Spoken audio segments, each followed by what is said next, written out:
Assalamu alaikum. Hello guys, I'm Rayhan and today in this tutorial I'm going to teach you how will you solve this problem. No internet access.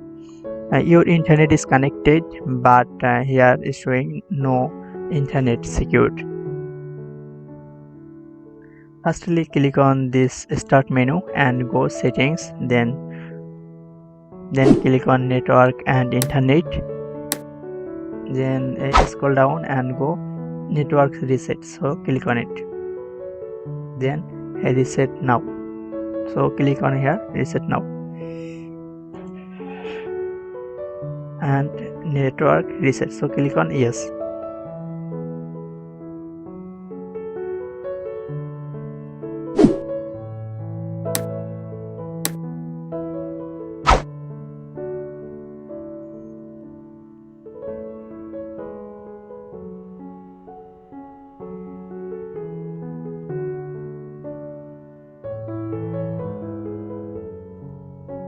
Before connect your internet, restart your computer.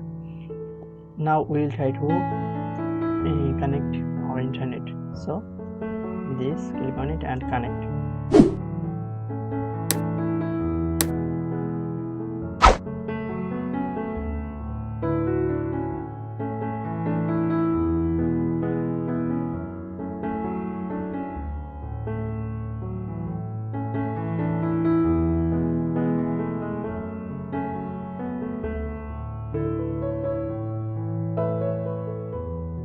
Now showing connected secured, so this is the process how will you connect your internet.